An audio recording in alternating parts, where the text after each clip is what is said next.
बिस्मिल्लाहिर्रहमानिर्रहीम। अस्सलाम वालेकुम दोस्तों आजकल कई भाइयों के फ़ोन आ रहे हैं कि कोई कबूतर के बुत का इलाज जो है ना, हमें अच्छा इलाज बताएं, कोई मेडिसिन बताएं कि जिससे हमारा कबूतर जो है ना वो बुत डालना शुरू हो जाए।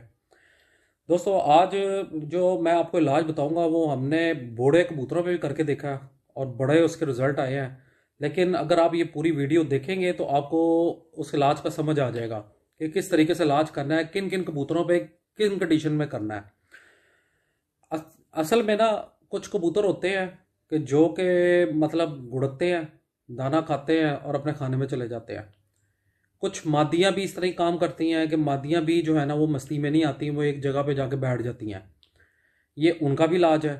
और कुछ हमारे बूढ़े कबूतर होते हैं कि जो के बुत नहीं डालते, काफ़ी अरसे से 5-5 6-6 साल से वो कबूतर बुत नहीं डालते, लेकिन कबूतर बहुत अच्छा है, लोगों ने संभाल के रखा हुआ है। हमने उन कबूतरों पे भी जो है ना तजर्बा किया और वो कबूतर बुत डाल रहे हैं। तो मैं आपको इस सिलसिले में दो मेडिसिन बताता हूँ और इसका तरीकाकार बताता हूँ। और जिन भाइयों ने मेरा चैनल सब्सक्राइब नहीं किया इसको सब्सक्राइब कर लें। इंशाल्लाह आपको बड़ी बड़ी अच्छी वीडियो और बड़े बड़े मतलब 100% जो नुस्खे जो कारआमद है, जो लोगों ने आजमाए हुए हैं, मुख्तलिफ उस्तादों ने, जो हमने आजमाए हुए हैं, वही हम आपको बताते हैं। उसमें उड़ने के उड़ाने के जितने भी हैं नुस्खे और दूसरे जितना जो कुछ है कबूतर के मामले में वो हम बताते हैं। देखिए इसमें दो दो मेडिसिन डलेंगी, ठीक है। दोनों होम्योपैथिक ही है। होम्योपैथिक मैं इसलिए प्रेफर कर रहा हूँ कि इसके ये बहुत अच्छा काम कर रही है इस कबूतरों के मामले में। और सबसे बड़ी बात है कि ये एलोपैथिक दवाइयों की तरह नहीं है कि इसके कोई साइड इफेक्ट हो। ये एक्सपायर भी नहीं होती, सबसे बड़ी बात कि एक्सपायर भी नहीं होती। इस सिलसिले में पहली है, शायद इस पे आपको थोड़ा सा उल्टा नज़र आएगा, लेकिन मैं थंबनेल पे भी मैंने लगा दिया नाम। और क्या इसका नाम मैं आपको बता देता हूँ। इसका नाम है डामियाना पेंट्राकॉन, इसको PTK40 भी कहते हैं। ये होम्योपैथी की दवाई है। और जो दूसरी दवाई है वो है एसिड फॉस, ठीक है। ये अगर दूसरी कंपनी के लेंगे तो वो सोडियम के नाम से भी है, सोडियम फॉस के नाम से। तो आपने क्या करना है कि जब आपका कबूतर या मादी मस्ती ना कर रहे हो, मतलब दाना खाया और एक जगह पे जाके बैठ गए हैं, तो उसके लिए ये एसिड फास जो होती है ना, ये बड़ी ज़बरदस्त दवाई है। लेकिन ये खट्टी होती है। ये दो दवाइयाँ मिला के देते हैं हमेशा कबूतर को। लेकिन जब ये एसिड फास डल रही हो जिस कबूतर को, तो आपने इस एक चीज़ का ख्याल रखना है कि कबूतर जो है ना उसका पहले मुंह चेक कर लेना है, कहीं उसके गले में जहरबाद तो नहीं, रेशा तो नहीं है।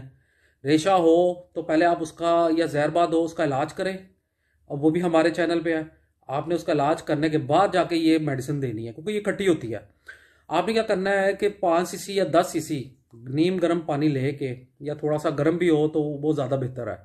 आपने उसमें एसिड फॉस जो है ना उसके 2 कतरे डालें, इससे ज़्यादा नहीं डालना है।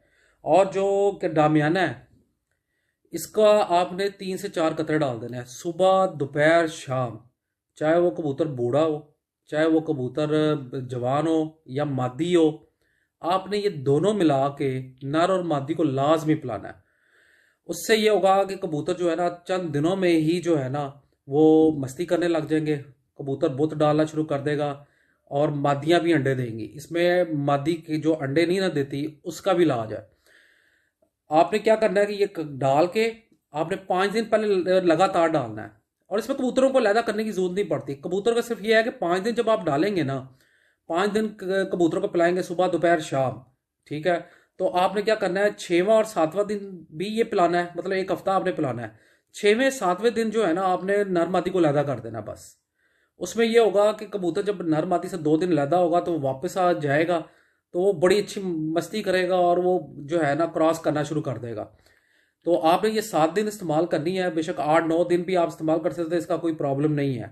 अव्वल तो मैं आपको मशवरा दूंगा 10 दिन इस्तेमाल करें, और 10 दिन के बाद आप रिजल्ट इसका देखें। आखिरी जो 2 दिन होंगे ना, जब आपने 2 दिन कबूतरों को नर मादी को लैदा कर देना है, तो इंशाल्लाह आपके कबूतर जो है ना वो बुत डालने लग जाएंगे।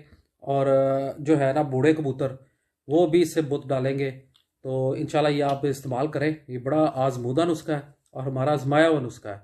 और एक और चीज़ मैं आपको बीच में बता दूं कि कई कबूतर ऐसे भी होते हैं कि जो कि बुत ना डालने की वजह क्या होती है कि उनका जिस्म अक्सर जो कबूतरों को चेक किया जाता है ना, हम जब कबूतर ख़रीदने जाते हैं या किसी से लेते हैं, तो उसमें हम ये देखते हैं कि कबूतर का जिस्म जिसका हल्का हो, और उसका मांस जो सीने का गोश्त है वो अंदर की तरफ पिचका हो, और कबूतर पिछली साइड से भी ज़रा थोड़ा खुश्क महसूस हो रहा हो, तो हम समझ जाते हैं कि ये कबूतर जो है ना, या मादी जो है ना, ये अंडा और बुध से फारग है।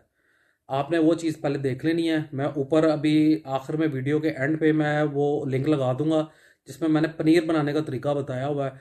आपने क्या करना है कि उसको 5-7 दिन, जो ऐसा कबूतर हो जो कि नीचे से जिस्म उसका बहुत कमज़ोर हो, तो आपने क्या करना है कि उसको 5 से 7 दिन ना वो पनीर बनाना है, और कबूतर को सुबह दोपहर शाम 2-2 गोलियां, या एक जो बादामों की गोली हम खुराक में देते हैं ना, वो आपने देनी है। अगर आप चने के, मोटे चने के बराबर बनाना चाहते हैं, तो उसको 4-4 गोलियां दे दें, सुबह दोपहर शाम। ठीक है, तो वो आपने वो उस कबूतर को देनी है। उसका जैसे ही जिस्म भर जाए, साथ साथ ये भी देते जाएं आप उसको। उससे ये होगा कि कबूतर बहुत जल्दी रिकवर हो जाएगा। तो आप ये तरीका करें, बड़ा बेहतरीन तरीका है। इंशाल्लाह आपका कबूतर जो है ना, वो बुत भी डाल देगा, मादियाँ भी जो है ना वो मस्ती करेंगी। बहुत बहुत शुक्रिया।